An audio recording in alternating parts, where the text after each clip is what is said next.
बिस्मिल्लाहिर्रहमानिर्रहीम। Half truth यानी आधा सच के साथ मैं हूं शाहिद रन। नाजरीन, जिन दो खबरों पर आज हम बात करेंगे उनमें एक खबर पाकिस्तान तहरीक इंसाफ के चेयरमैन इमरान खान से जुड़ी है और उनसे मुंसलिक दो मुकदमात से जुड़ी है। मुकदमात की क्या अहमियत है, लाहौर में दर्ज होने वाले मुकदमे की क्या अहमियत है और क्वेटा वाले मुकदमे की क्या अहमियत है, उन पर बात करेंगे। इसके अलावा साबिक chief justice justice Saqib Nisar, justice retired Saqib Nisar की जो कल की मीडिया अपीयरेंस है या व्हाट्सएप हैक होने का जो मामला है, इन दोनों पर आज बात करेंगे। सबसे पहले बात कर लेते हैं साबिक chief justice justice retired Saqib Nisar की।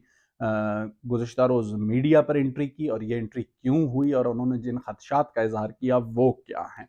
साबिक chief justice justice retired Saqib Nisar कल जो है मीडिया पर नमूदार हुए और नमूदार होने के बाद उन्होंने जो बयानियां बनाने की कोशिश की वो एक प्रीएम्प्टिव मेजर लगता है। प्रीएम्प्टिव मेजर क्यों लगता है, ये भी उन्होंने खुद ही बताया। उन्होंने बताया कि उनका व्हाट्सएप हैक हो चुका है। जी हाँ, उन्होंने ये इंकशाफ किया कि उनका व्हाट्सएप हैक हो चुका है और व्हाट्सएप हैक होने की वजह से उन्हें जो खदशा है वो ये है कि इन दिनों जो मुबैना तौर पर ऑडियो लीक्स आ रही हैं, तो कोई ऐसी ऑडियो लीक डॉक्टर्ड, उनका कहना है कि डॉक्टर्ड ऑडियो लीक उनकी भी लाई जा सकती है। तो ये खदशा उन्होंने जाहिर किया अपने व्हाट्सएप के हैक होने के बाद। तो यहाँ ये सवाल उठता है नाजरीन कि क्या साकिब निसार साहब के व्हाट्सएप में कोई ऐसी ऑडियोज़ मौजूद हैं जिन्हें डॉक्टर्ड करके किसी सियासी मकसद के लिए इस्तेमाल किया जाए? क्या साबिक चीफ जस्टिस किसी ऐसे लोगों से या किसी ऐसी शख्सियत से राब्तों में थे कि उन्हें डर है कि उनका व्हाट्सएप जो हैक हुआ है अगर उसे दोबारा फॉरेंसिक की गई किसी दौर में या किसी वक्त पर या उसका डाटा हासिल किया गया तो उनकी मुश्किलात बढ़ सकती हैं। तो ऐसी कोई खदशात उन्हें हैं जिसकी वजह से, या फिर उनके व्हाट्सएप में कोई ऐसी ऑडियोज़ या कोई ऐसे पैगामात मौजूद हैं जिसकी वजह से उन्होंने ये प्रीएम्प्टिव मेजर लेते हुए ये जो है मीडिया पर एंट्री दी है। और मीडिया पर एंट्री देते हुए उन्होंने बड़ी दिलचस्प बात कही। उन्होंने कहा कि जी इमरान खान को उन्होंने मुकम्मल तौर पे सादिक और अमीन नहीं कहा। एक मुकदमा था, उस मुकदमे में उन्होंने सादिक और अमीन करार दिया। काश अपने जजमेंट में ये बात उन्होंने लिखी होती कि इस मुकदमे की हद तक हम उन्हें सादिक और अमीन करार देते हैं, क्योंकि उनके उस फैसले की वजह से 3.5 साल तक पाकिस्तान तहरीक इंसाफ ने जो सादिक और अमीन का बयानिया बनाया उसमें कितनी हकीकत है कितनी झूठ है, इसका अंदाज़ा आवाम खुद लगा सकती हैं। सर्टिफाइड सादिक और अमीन वज़ीर आज़म के ऊपर जो तोशाखाना का मुकदमा है या इसके अलावा जो दीगर मामलात हैं, फरागोगी के केसेस हों या उस्मान बुज़दार के ख़िलाफ़ जो इस वक्त नैब इंक्वायरियाँ कर रहा है, तो ये सारी चीज़ें बताती हैं कि साबिक वज़ीर आज़म कितने सर्टिफाइड सादिक और अमीन थे। तो बहुत बेहतर आवाम को अंदाज़ा हो सकता है। तो इसके अलावा जैसे साकिब निसार साहब ने एक और बड़ी दिलचस्प बात भी की। उनका ये कहना था कि पाकिस्तान मुस्लिम लीग नून एक ज़माने में उन्हें अपना चीफ जस्टिस कहती थी और खुर्शीद शाह ने ये बात कौमी असम्बली के प्लेटफॉर्म पर या फ्लोर पर बहैसियत अपोजिशन लीडर कही थी कि नून लीग के लोग कहते हैं कि चीफ जस्टिस उनका है। तो खैर अब इस वक्त जैसे साकिब निसार साहब जो प्रियम्प्टिव मेजर्स ले रहे हैं उससे ऐसा लगता है कि कहीं दाल में कुछ काला है। अगर दाल में कुछ काला ना होता तो उन्हें ये ज़रूरत ही ना होती कि वो इस तरह के प्रियम्प्टिव मेजर्स लेते। बहरहाल आने वाले दिनों में क्या सूरत हाल होती है, उनका व्हाट्सएप बखैर खूबी रिकवर होता है, फॉरेंसिक होती है नहीं होती है, ये सारी बात की बातें हैं, लेकिन ऐसा कुछ है जिसकी वजह से वो परेशान है। तो अगर कोई गलत काम नहीं किया होता तो परेशान भी नहीं होना चाहिए था और नहीं होना चाहिए उन्हें, अगर उन्होंने कोई गलत काम नहीं किया।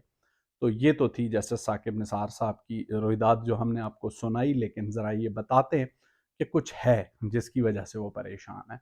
अब वो क्या है इसका अंदाज़ा आने वाले दिनों में होगा। दूसरी बात करते हैं साबिक वज़ीर आज़म चेयरमैन पाकिस्तान तहरीक इंसाफ इमरान खान के ख़िलाफ़ कल एक और मुकदमा लाहौर में हुआ। ये मुकदमा लाहौर इस्लामाबाद पुलिस की दरख्वास्त पर हुआ और जिस दिन तोशाखाना केस के वारंट्स की तामील के लिए इस्लामाबाद पुलिस लाहौर गई थी, वहाँ जो कार सरकार में मुदाखलत पाकिस्तान तहरीक इंसाफ के कारकुनों की जानिब से की गई और उसके अलावा जो गलत बयानी chief of staff Shibli Faraz की जानिब से की गई कि इमरान खान वहाँ मौजूद नहीं है और 5-10 मिनट बाद इमरान खान वहीं जमान पार्क में खिताब कर रहे थे, तो इस पर एक मुकदमा लाहौर में दर्ज हुआ है।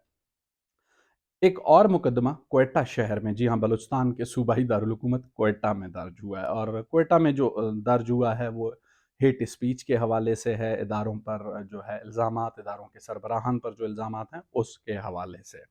اب اس کی اندرونی کہانی کیا ہے وہ آپ کو بتائیں گے کہ کوئٹہ میں کیوں مقدمہ درج ہوا۔ ناظرین، آپ کو یاد ہوگا کہ جب موجودہ حکومت قائم ہوئی تھی اور عمران خان صاحب کی کچھ مقدمات میں گرفتاری کا معاملہ زیر بحث آیا تھا، تو رانا ثناء اللہ صاحب نے یہ انکشاف کیا تھا کہ سردار اختر مینگل نے تجویز دی ہے کہ اگر عمران خان صاحب کو گرفتار کیا جائے تو پھر انہیں مچھ جیل منتقل کیا جائے۔ جی ہاں، دور دراز ایک جیل ہے کوئٹہ، پاکستان کے باقی شہروں سے کوئٹہ کے تو چونکہ قریب ہے، اگر جنہوں نے کوئٹہ دیکھا ہو تو مچھ جیل کو کسی زمانے میں سیاسی کارکنوں کے لیے، جیسے انڈیا میں ٹاڈا واڈا کہتے ہیں، پاکستان کے جو سیاسی قیدی ہوتے تھے جنہیں جب ڈرانے کی بات ہوتی تھی تو انہیں کہا جاتا تھا کہ مچھ جیل میں قید کیا جائے گا۔ اور مچھ جیل پہاڑوں کے بیچ میں واقع ایک جیل ہے، شہر سے دور، تو جسے کہتے ہیں جسے قید تنہائی کے لیے بھیجا جائے تو اسے مچھ جیل بھیجا جائے۔ اب اس مچھ جیل میں رانا ثناء اللہ صاحب نے ایک مرچی وارڈ کا انکشاف کیا، تو ہم نے ذرا معلومات کرنے کی کوشش کی کہ یہ مرچی وارڈ کیا ہے۔ تو بتایا گیا کہ جو سیاسی کارکن کسی زمانے میں پچھلی جو تحریکیں چلی ہیں 70s میں 80s میں پولیٹکس کی، جب پولیٹیکل لوگوں کو مچھ جیل جن کو لے جایا جاتا تھا تو انہیں ایک وارڈ میں بند کر کے ان سے جو مشقت لی جاتی تھی وہ مرچ پیسنے کی لی جاتی تھی، تو وہاں رہنا وہ اور پھر مرچ پیسنا، آنکھیں جلنا اور یہ سب کچھ ہونا۔ تو سردار اختر مینگل صاحب چونکہ بلوچستان سے تعلق ہے اور ان کے اکابرین جو ہیں سردار عطا اللہ مینگل، ان کے والد یا جو پرانے پولیٹیشنز ہیں، انہیں بلوچستان کی جیلوں کا اور مرچی وارڈ کی جو صحبتیں ہیں وہ یاد تھی، تو سردار اختر مینگل نے میرا خیال ہے موقع غنیمت جانا کہ جو صحبتیں ان کے آباء و اجداد نے یا ان کے اکابرین نے برداشت کی ہیں تو وہ ذرا بڑے صوبوں کے لوگ بھی برداشت کریں، تاکہ انہیں اندازہ ہو کہ ماضی میں ان کے ساتھ کیا ہوا تھا۔ اور رانا ثناء اللہ صاحب چونکہ خود وکٹم رہ چکے ہیں پاکستان تحریک انصاف کی حکومت میں، تو ایک ان کے بھی ذہن میں چیزیں موجود تھیں، تو ان دونوں کی تجویز پر رانا صاحب نے اس بات کا انکشاف کیا تھا کہ وہیں بھیجنے کی تیاری ہوگی۔ سردار اختر مینگل کی تجویز، مولانا رانا ثناء اللہ کی خواہش، تو ہم نے معلومات کرنے کی کوشش کی کہ کیا کسی گرفتاری کی صورت میں مچھ جیل کا مرچی وارڈ تیار ہے۔ تو ذرا یہ بتاتے ہیں کہ مچھ جیل میں اب وہ وارڈ موجود ہے، لیکن اگر مشقت کے طور پہ وہاں پر کسی سے مرچی پیسنے کا کام لینا ہو تو لیا جا سکتا ہے۔ اب پتہ نہیں یہ کام ایک سابق وزیر اعظم سے لیا جائے گا یا نہیں لیا جائے گا، اس بارے میں ہم کچھ نہیں کہہ سکتے، لیکن مچھ میں ایک سیل تیار ہے۔